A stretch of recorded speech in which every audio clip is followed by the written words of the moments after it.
Today I'd like to take a little bit of time to talk to you about ankle pain. Now, ankle pain is usually associated with more sports-related injuries, but it's not exclusive to sports when people get pain in their ankle. So I'm going to talk about a couple of the more common things that we see coming through the door with people experiencing ankle pain.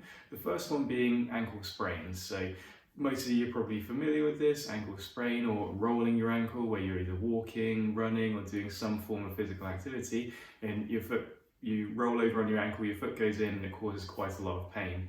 In those situations, the ligaments get overstretched and it can be really uncomfortable for a while.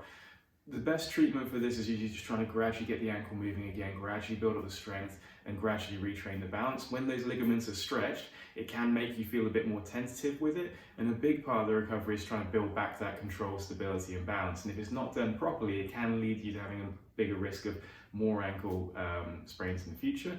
One other thing to consider with this though, if you are on, say, the football pitch, or if you're walking around and you sprain your ankle, there's something called the Ottawa rule, which, without going deep into the anatomy and the specifics of how the Ottawa rule works, the general consensus with it is, if you sprain your ankle and you're unable to take 4 steps afterwards because the pain is far too intense, you probably do need to get an x-ray with this. That's not to say that things are broken, but we can't say that they're definitively not. So if you can't take 4 steps with it because of the pain afterwards, then it may well be worth considering an x-ray.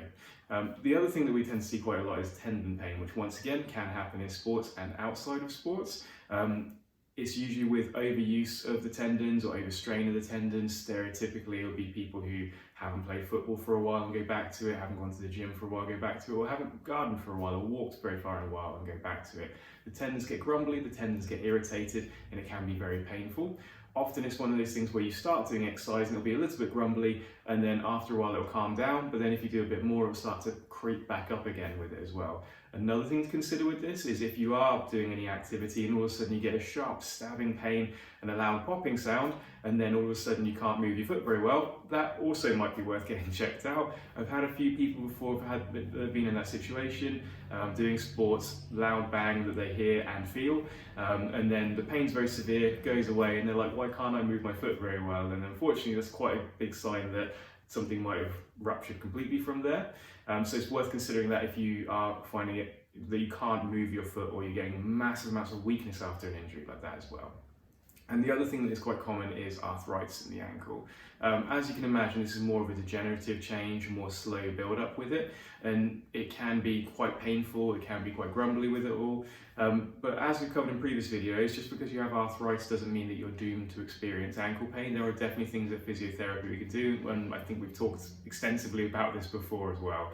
So if you are experiencing any ankle pain, or you know anyone who's experiencing any ankle pain, or you want any more information about anything that we talked about today, please feel free to give us a shout and we'll help out however we can. Thanks. Take care.